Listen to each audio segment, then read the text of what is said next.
use cheat sheets, so yeah. I need to get something straight right now. This Adidas tracksuit is not part of my stand-up. This is my 4th or 5th midlife crisis, where stand-up is my 6th or 7th.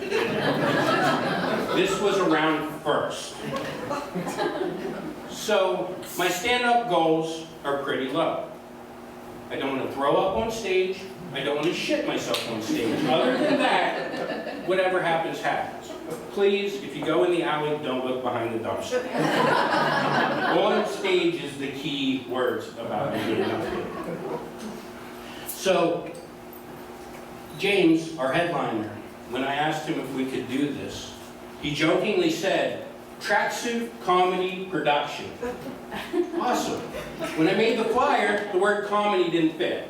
So we dropped it. And I'm okay with that because I want to set the bar pretty low tonight. What you're going to get. And you don't know what my next thing's going to do. Was it going to be a documentary on human trafficking? Is it going to be an expose on fentanyl deaths? Or maybe it's going to be a deep dive on why white people cannot use the N-word and Chad needs to stop asking why. So, how does a guy like me become part of Run AARP?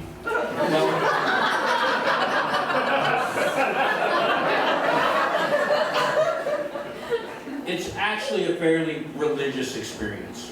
You see, my wife and I, when we go on vacation for events, for memorable experiences. No, we are not swingers. Stop asking.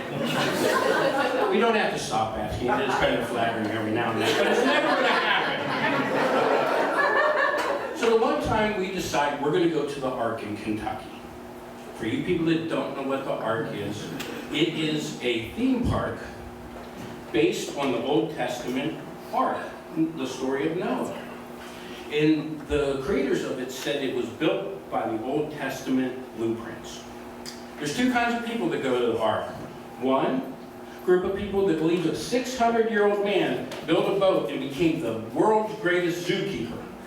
And the other group, folks that are making fun of the first group. So I'll let you think about where I fall in that.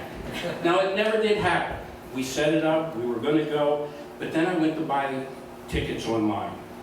They are not affordable.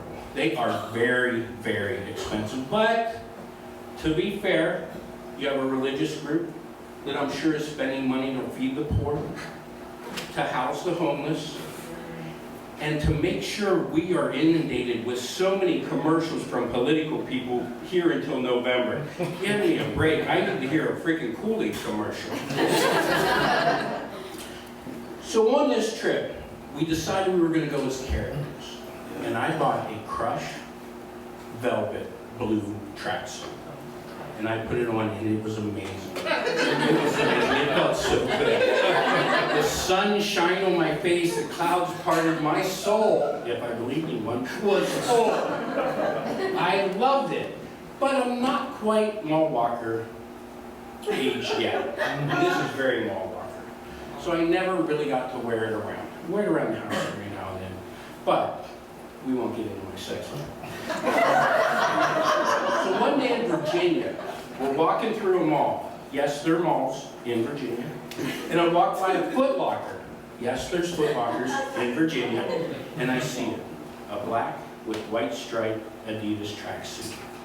And I said, oh honey, it's not crushed velvet. I could wear that. My wife couldn't care less. She showed no interest at all. I don't think she understood the addiction that was about to start. I said, I'm going to try it on. She goes, you do you, whatever. So I try it on, and I'm telling you, it hit so hard. It was like the first time you heard No Sleep Till Brooklyn. Anyone here over 35 understand? Loving that. I'm standing in the changing room, and I'm feeling it. I'm loving it. And I pop out, and baby, how do I look? Whatever. No, look. Yeah, whatever. So I turn to the clerk and I say, dude, how do I look? And he's like, you look great. Thank you. Very Sopranos. What?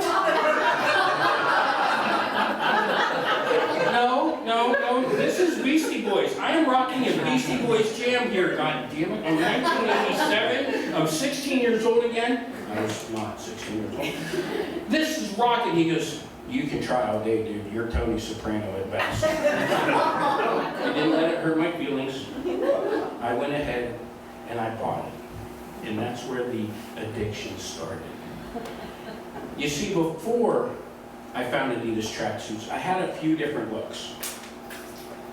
Walking around the house, I looked homeless.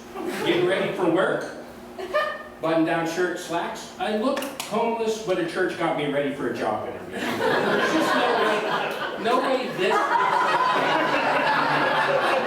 is it. If I told you, You're a professional. If I told you I was the pastor of a strip mall church that was between a GameStop and a vape store, you'd be like, yeah, that's right. I definitely have a middle management big box store vibe. And my wife hates this because if I go to Walmart, I cannot walk through Walmart without someone saying, excuse me, sir, can you help me? And you can't just tell them to fuck. You can't just tell them to go away. Because someday, you may need help finding Scotch Guard. That's a very hard thing to find in Walmart, by the way. Where's it at? So I always wind up walking away with them.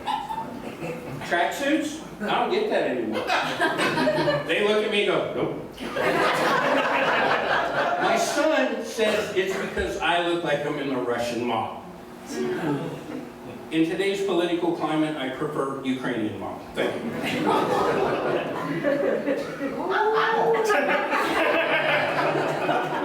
And I gotta tell you, I hate shopping at big box stores because I wish there was a license to go in. Or segregated times. Do you know how to shop? Yes. Do you know how to shop? No. Yes, so in the even hours, no, off. And it starts in the parking lot. You've all seen this person driving around. Well, there's an empty spot in part 6. Yeah, but there could be one in part 4. It's 20 feet, lady. What the fuck is that? And this is the same person that'll be like, gas prices are incredible. Bitch, I've seen you trolling the parking lot for 40 minutes. It wouldn't have been that bad if you were willing to walk an extra 20 feet. The people in the store. It's easy, folks. It's just like the road. Stick to the right. You stick to the right.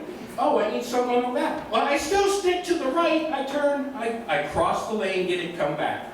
I love these people. They take their card, they look here, and somehow their card gets cattywampus. What is that? I have stopped with the, it's okay. You know what I'm saying? Oh, I'm sorry. It's okay. No, it's not okay. It's not okay. And then there's the people that want to have a family reunion. And you've always got 2 people standing there talking, oblivious that traffic is backed up all around them. And there's always a teenage kid standing out to the side on their phone. And you want to say, hey, why don't you take a note from your kid and get their phone number and text or call them? Can I give you $5 to go get coffee? Get the hell out of the way? Catch up somewhere else. And that kid, there it is, 4th of July. What are they rocking? Grinch that stole Christmas flannel pajama bottoms. Jesus, what's going on in there? That's like a whole ecosystem of its own. When did it become okay? Like, hey, we're headed out. Which pajama pants should I wear? None! So it always is a little bit disturbing when I go shopping. But again, not a problem anymore. My Adidas tracksuit addiction is the best gift I ever gave my wife. And hear me out. Everyone's like, you're out of your mind. No, hear me out. Every adult in here who's bought a gift for another adult has said, is it the right size? Is it the right color? Is it okay? If they wanted it, they would have bought it. Oh my God. Christmas for adults sucks. And what are you going to do? Give them gift cards? Hey, honey, here's a $20 gift card for Cracker Barrel. That came out of our checking account.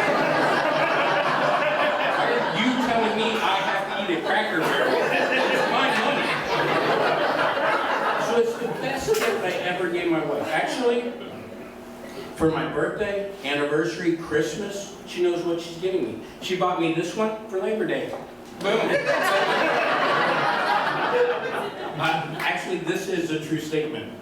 Before I came here, she was shopping on eBay for vintage ones for Christmas already. And she was like, out of these 4, which one would you like? So it'll be in my house, well, before Halloween. And I never get lost, never. My wife, helping someone at the big box store find Scotch Guard. Hey, have you seen a guy wearing head-to-toe Adidas tracksuit? Oh yeah, he went that way. We're bar hopping later tonight. Hey, has anyone seen Scott? Who's Scott? The guy in Adidas. Oh yeah, that dude went that way. It never fails. I stick out. Now here's a little backstory about Adidas. There were 2 brothers, and they had a shoe company.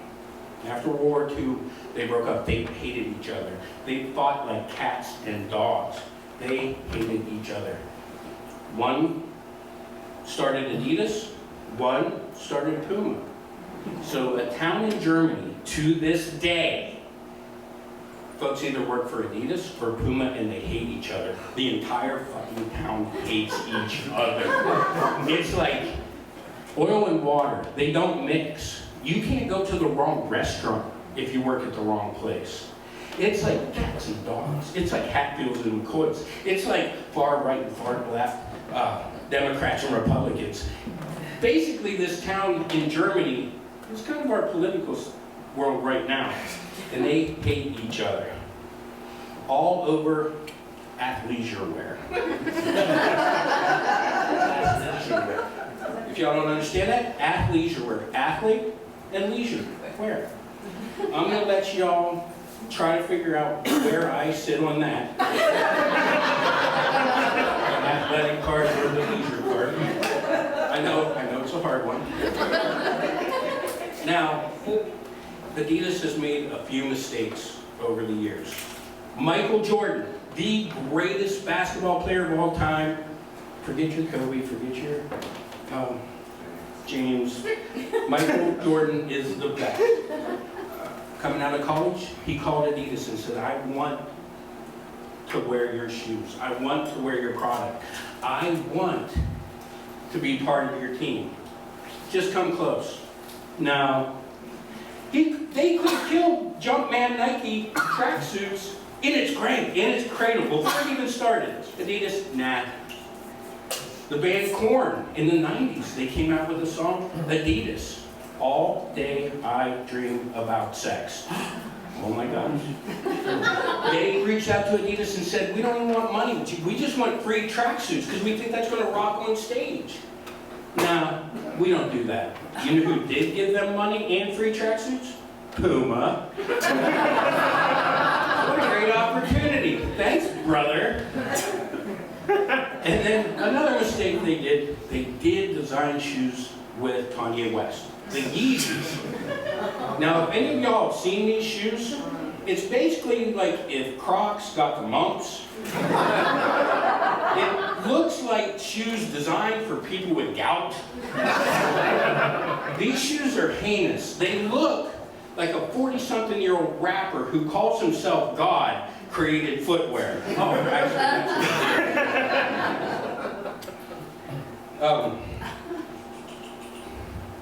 so I invite all of y'all to come to the tracksuit world. I get to wear pajamas everywhere I go, except for work. These are pajamas. They're that comfortable. Not sure. Where do you get to wear them at work? Sometimes. They're comfortable. They're amazing. It is like wearing pajamas. Now, I will let you know one thing. With Adidas and Puma still hating each other. If you choose to wear Puma, I respect that. But you have to understand, I am 3 stripes for life. It's in my soul. It's connected. It'll be there forever. I gotta tell you, I was thinking about the older I get, how am I gonna die? What's gonna happen? I'm going to be cremated, I'm thinking this one's really nice to get cremated with. I have a special edition R2-D2 Star Wars Adidas shoebox. Shoebox is special. So I figure I'll get cremated and put in there. Buried in the backyard. Now, I do want to say, tonight terrifies me. This is the first time I've had this much time on stage. I was like, what if I forget everything? What if I completely shit myself? Or throw up. Those are my two goals. What if that happens? And I think, well, if that happens, what I could do is just start interpretive dance. No one can judge interpretive dance. It is what it is. And if any of you here feel that interpretive dance isn't inspiring, you have not watched Napoleon Dynamite. I mean, that's amazing. The dork gets up there, boom, interpretive dance, the whole school comes around, because that's going to happen, and supports him. So I thought, if I really screw up, I'll just start doing interpretive dance. I would like to also point out that everyone here that feels interpretive dance is always inspiring has never watched interpretive dance anywhere but Napoleon. But for that, I want to thank all of you for coming out tonight. Really means a lot to me. It really does. Thanks so much.